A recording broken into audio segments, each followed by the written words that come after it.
자, 한때는 중국의 주재원이라는 것이 서로 가고 싶어 하던 곳이었습니다. 그런데 이제는 서로 안 갈란다. 한때 중국이 곧 미국을 추월해 세계 1위가 된다. 이럴 때는 자녀들에게 중국에서 중국 학교에 보내서 중국어를 능란하게 하고 중국에서 자격증을 따게 하고, 그래서 중국의 스펙을 가지는 것이 미래다 해가지고 중국에 보내거나, 또 중국에 보내기가 여의찮은 사람들은 싱가포르나 범중화권으로 이렇게 유학을 보내는 일이 굉장히 많았습니다. 그래서 중국이 한때 주재원의 선망 1위였는데요. 이제 몇 년 사이에 중국에 아무도 안 가려고 한다. 그래서 니가 가라 베이징, 중국 주재원 기피 현상이 지금 만연해졌다는 거예요. 그래서 각 대기업들 직원들이 교육도 안 좋고, 그리고 물가도 중국이 굉장히 올랐고, 그리고 이 안전 문제도 그렇고 여러 가지로 또 불편한 게 많아서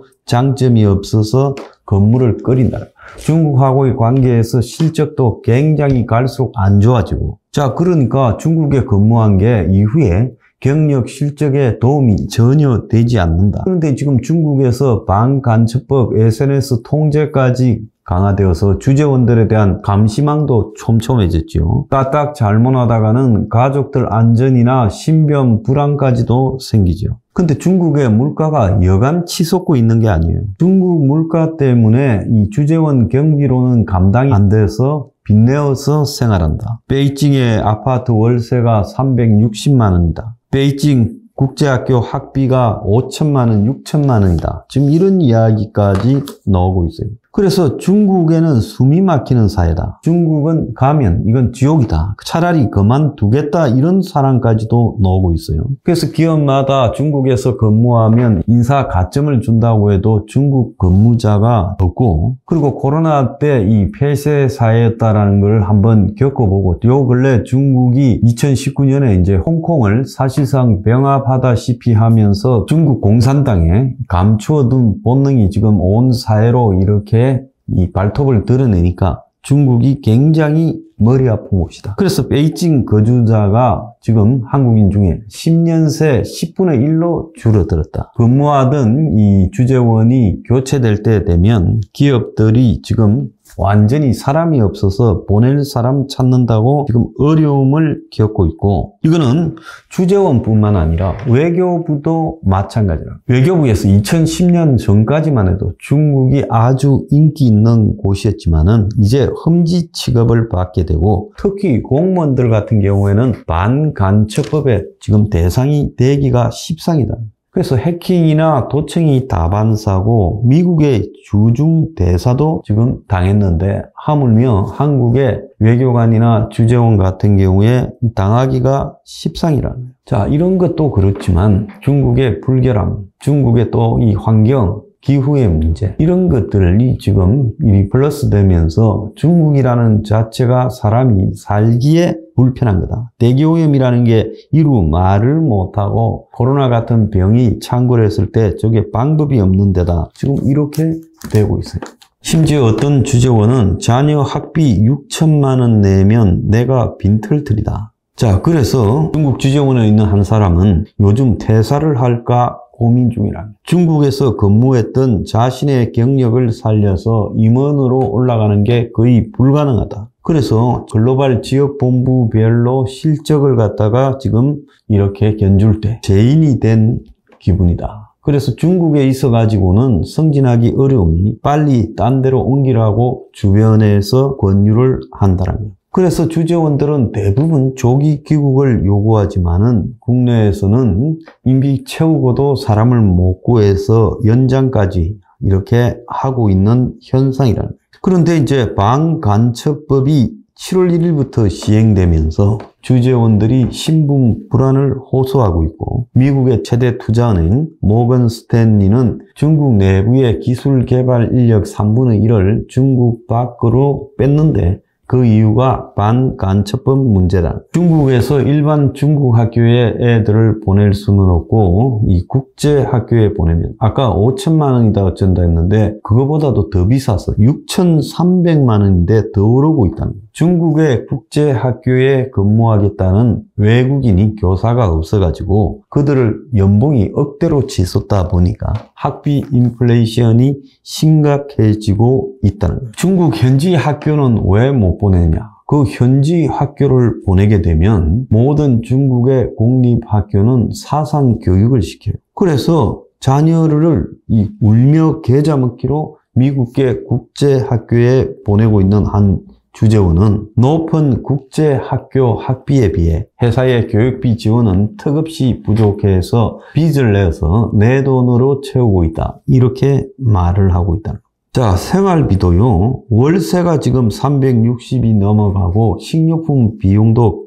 급증하고 있다는 거예요. 한국 주재원은 한국마트에서 주로 한국산 물품을 구입해서 먹는데 이럴 경우에 한국마트 가격보다 한 30% 더 줘야 된다는 거예요. 자, 그리고 이 주재원들이 이제 과거에는 집에서 청소하는 가사도우미 또 통역 보조원 등을 두고 있었는데 이제 이런 거는 생각도 하기 어렵게 돼버렸다는 거예요. 그리고 중국이 갈수록 이 세계화나 이런 걸맞는 시스템과 역행하고 있어서 행정과의 협조 관계가 시간이 한없이 걸리고 있다는 거예요. 그래서 일부러 그러는지 중국 정부가 각종 주재원이 처리해야 될 대관 업무에 있어서 너무 갈수록 시간도 걸리고 까다로워지고 힘이 든다는 거예요. 이러다 보니까 중국의 최근에 경제적 붕괴 현상과 더불어서 중국에 투자하겠다는 한국의 기업이 2021년에는 890건이었는데 작년에는 674건으로 갈수록 줄어들고 있고 한국의 중국 수출액 규모는 중국의 교육국 중에서 지금 4위까지 떨어졌어요. 2위에서요. 그러다 보니까 한국 내 대학의 중국어학과 지망생도 점점 줄어들어서 대학마다 운영하고 있는 중어 중문과 교양 강의가 폐강에 내몰리고 있다는 거예요. 중국이 외국인들에 대한 굉장히 배척적인 입장, 특히 한국, 일본, 미국 등에 대한 이 서방 진영에 대한 거부감이 갈수록 심해지고 이제 반간첩법을 적용한다는데 국가의 안보와 이익에 저해된다라는 굉장히 모호한 지금 규정으로 돼 있다는 거예요. 그래서 이 자의적인 법 집행이 가능해져서 중국 정부의 입장에 따라서 한국의 외교관이나 주재원도 언제든지 걸 수가 있다. 그래서 그들의 컴퓨터나 스마트폰에 사진이나 자료를 저장하는 것도 위험할 수도 있다. 그러니까 애척 가능성이나 투명성 자체가 없다라는 겁니다. 그리고 심지어 간첩 행위를 하지 않아서 간첩죄가 없다 하더라도 행정 구류라는 식으로 사람을 갖다가 일정한 기간 동안 억류할 수 있는 것도 있고 중국에서 컨설팅 업무라는 게 굉장히 위험할 수 있다는 거예요. 그래서 지금 중국에 있는 일본인 중에서 간첩 활동에 연루된 혐의 등으로 17명 지금 걸렸고 그 중에 5명은 현재도 구금 상태이라는 거예요. 실제로 얼마 전에 한국인 주재원 7명이 이제 망한 회사에서 월급 정산이 안 됐다고 그 회사를 갖다가 이제 법정 관리하고 청산하고 있는 과정에서 협력회사 임직원 50명이 들이닥쳐서 납품하고 받지 못한 돈 340억을 달라고 해가지고 그 위니아 전자죠. 거기에 직원들 7명이 감금 상태에 빠졌고 화장실을 가도 쫓아오고 의자에서 일주일 동안 쪼그려서 자고 하는 일이 있었어요. 그래서 한국의 영사가 개입하고 중국 텐진시와 공안 당국이 겨우 설득을 해서 일주일 만에 풀려났다. 이럴 경우 중국은요, 저 나라 사람들, 즉 억류를 갖다가 하고 있는 사람들 편을 들어서 한참 놔두고 나중에 이제 시간이 좀 경과해서 상대 측에서 식급을 했다 싶을 때 그때서 이제 공안이 개입해서 등장을 하죠. 그런데 반면에 한국에서는 중국이요, 2030을 파고들어서 진중 인플루엔서들이 한국 곳곳에 포진해서 반중 감정이 높은 젊은 세대들을 이렇게 작업하고 잠실에서 옮겨간 걸로 추정되는 비밀 경찰서가 마라탕 집으로 여전히 하고 있다 이런 이야기까지 들리잖아요. 그리고 한국에서 뭐 항중 공동 영화 제작을 한다 하고 공자 학원이 곳곳에 지금 있고 심지어 유튜버로 후쿠시마 괴담도 퍼뜨리고 트위터로 반정부 시위도 부추기고 보수 유튜버의 댓글 공작까지도 하고 있다 그러잖아요. 그래서 한국에서는 저거들이 마음대로 지금